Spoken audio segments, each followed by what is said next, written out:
Bien-aimés dans le Seigneur, c'est un réel plaisir pour nous de vous retrouver, vous qui êtes attachés à cette émission Bâtir la maison mariage. Bâtir la maison mariage qui est une émission d'enseignement, d'édification, une émission de formation, une émission de promotion du mariage. Que le Seigneur soit béni pour l'opportunité qu'il nous accorde à chaque instant pour que nous puissions parler du mariage. Vous savez que le mariage, c'est le socle de tout au sein de la société humaine. Avant toute chose, nous allons nous recommander entre le Maître Seigneur pour que lui seul puisse nous conduire tout au long de cette émission. Éternel des armées, Père Tout-Puissant, nous te bénissons et nous te sommes reconnaissants, toi le créateur du mariage. Tu tiens à ce que le mariage puisse garder son honorabilité. Merci de nous accompagner pendant ce moment. Merci de nous instruire, de nous inspirer et de nous orienter. Merci aussi de bénir tous ceux qui nous suivent. Au nom de Jésus-Christ. Amen. Oui, c'est votre serviteur Jean-Mengui Zola et la réalisation est assurée par notre complice de tous les jours, Glody Fataki. Nous, une fois de plus, nous vous saluons, que la paix de Dieu soit avec vous. Aujourd'hui, dans le cadre de cette émission, nous allons parler du secret d'un foyer solide et stable. Le secret d'un foyer solide et stable. Pour cela, nous allons nous référer à la parole de Dieu, cette parole que nous tirons de l'évangile selon Luc au chapitre 6, verset 48. Luc chapitre 6, verset 48. Il est écrit ceci. Il ressemble à un homme qui a bâti une maison, il a creusé, il est allé profond et il a assis les fondations sur le roc. Quand le fleuve a débordé, les eaux se sont jetées avec violence contre la maison, mais elles n'ont pas pu l'embraler parce qu'elle était construite selon les règles de l'art. Oui, ce que nous venons de lire, c'est ce que le Seigneur Jésus-Christ a déclaré lorsqu'il disait à ses disciples que la personne qui écoute sa parole et qui la met en pratique est comparable à un homme qui a bâti une maison. Et pour bâtir cette maison, cet homme a pris toutes les précautions. Il a commencé par creuser. Il est allé profond, en profondeur, et il a fait asseoir sa fondation sur le roc. Et quand les intempéries sont venues, cette maison a pu résister. Pourquoi? Parce qu'elle était construite selon les règles de l'art. Donc, le principe de la construction ont été respectés. Il en est de même du foyer, parce que quand on parle du foyer ou du mariage, c'est aussi une maison. Et surtout que notre émission est intitulée Bâtir la maison mariage. Donc, la maison mariage doit être bâtie. Bien-aimés, nous voulons adapter ces passages bibliques que nous venons de lire au foyer ou au mariage. Dieu veut que le foyer soit stable. Dieu veut que le foyer soit solide aussi. Mais pour que le foyer soit stable et solide, la première des choses, ceux qui s'engagent dans le foyer, ceux qui entrent dans le mariage ou ceux qui sont déjà dans le mariage, ils ne doivent pas se marier pour échouer.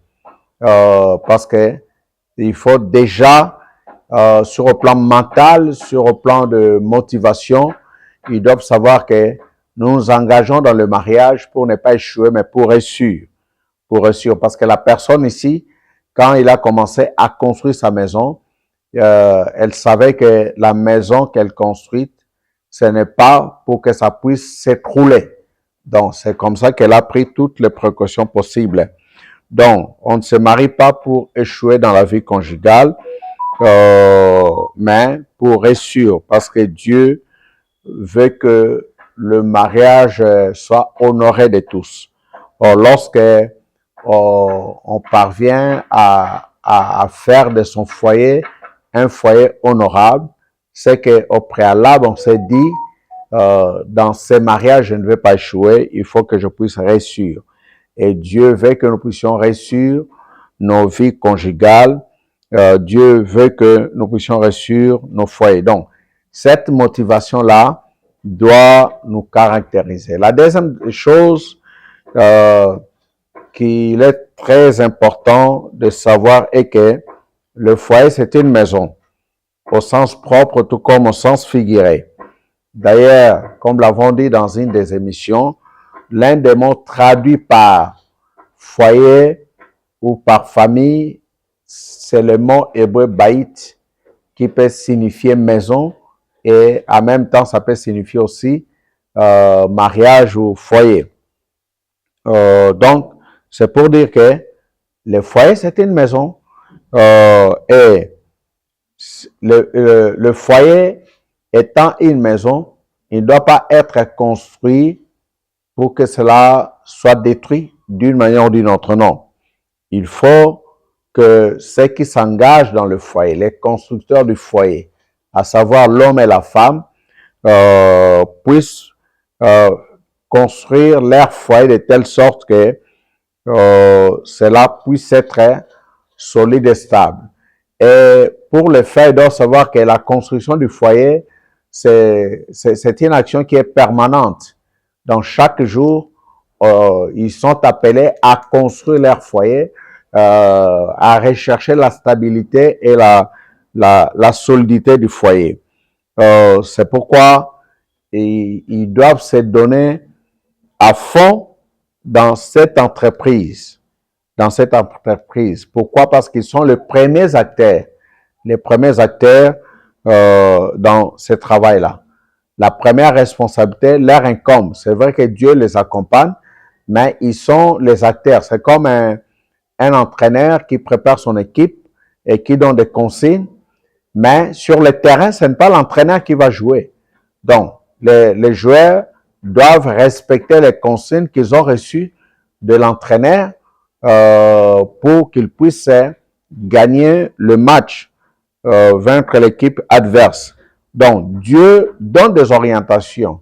Dieu donne des principes que les conjoints sont appelés à respecter, à observer pour que leur mariage soit stable, leur mariage soit solide. Par rapport à cela, ils doivent aller en profondeur des choses. Ils ne doivent pas être superficiels. Aujourd'hui, plusieurs foyers ne sont pas stables, moins encore solides, parce que les conjoints ne veulent pas entrer dans la profondeur des choses. Ils veulent être superficiels. Or, cela n'aide pas, parce que quand viennent les problèmes, quand arrivent les épreuves, ils ne savent pas faire face à cela parce qu'ils ont été très superficiels, voulais-je dire. Donc, il faut faire asseoir le foyer sur les rocs. Or, les rocs, c'est qui? C'est Jésus-Christ, parce qu'il est les rochers, les rocs. C'est là où on doit faire asseoir le foyer.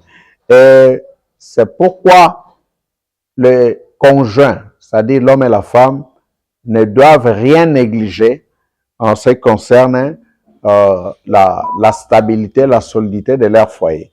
Ils ne doivent pas prendre les choses à la légère. Ils doivent en tout cas consentir des sacrifices et fournir des efforts pour la stabilité. Nous voulons, au troisième point, profiter pour donner quelques secrets pour que le foyer soit stable et solide. Le premier secret, il faut que le foyer soit bâti avec Dieu, soit bâti sur Jésus-Christ et cela avec Dieu. Dans Psaume 127, on dit, si l'Éternel ne bâtit la maison, ceux qui bâtissent travaillent en vain, et si l'Éternel ne garde la ville, celui qui la garde veille en vain. Donc, Dieu a une expertise. Dieu, c'est le meilleur architecte, c'est le meilleur constructeur. Donc, il faut bâtir le foyer avec lui. C'est très important. Deuxième élément qu'il faut considérer, il faut faire asseoir l'amour. Parce que là où on n'a pas fait asseoir l'amour, le foyer ne sera jamais stable et ne sera jamais solide.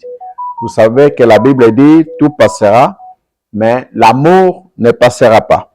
Donc, dans Romains 12, 9, on dit, l'amour doit être sincère et on doit détester le mal et s'attacher au bien. Donc, il faut faire asseoir le foyer sur l'amour. Troisième élément, pour que le foyer soit stable et solide, il va falloir que l'homme et la femme puissent cultiver le dialogue. Deux hommes ne peuvent pas marcher ensemble si au départ ils ne se sont pas convenus. C'est ce qu'on nous dit à Amos 3.3. Donc le dialogue est très important. On doit créer le climat de dialogue si on veut la stabilité, la solidité dans le foyer. Quatrième élément, apprendre à pardonner. Apprendre à pardonner. Il y aura toujours des couacs, il y aura toujours des erreurs, il y aura toujours des choses inattendues qui peuvent vexer l'autre. Mais lorsque on est prêt à pardonner, on va créer un climat qui fera qu'il y ait stabilité et solidité. D'ailleurs, dans Ephésiens 4 et 32, on dit, soyez bons et compréhensifs les uns les autres, pardonnez-vous réciproquement comme Dieu vous a pardonné en Christ. La cinquième chose, il faut se mettre à l'école d'humilité. À l'école d'humilité. Dans Philippiens 2.30, on dit, ne faites rien par esprit de parti ou par vaine gloire, mais que l'humilité vous fasse regarder les autres comme étant au-dessus de vous-même. Dans le foyer, c'est le meilleur endroit où l'homme, tout comme la femme, doivent apprendre l'humilité. C'est l'école d'humilité. Il va falloir rechercher l'intérêt du foyer. Que chacun de vous, au lieu de considérer ses propres intérêts, considère aussi ceux des autres. Philippiens 2.4. Donc, on ne cherche pas l'intérêt de l'homme, on ne cherche pas l'intérêt de la femme, mais on cherche l'intérêt du foyer.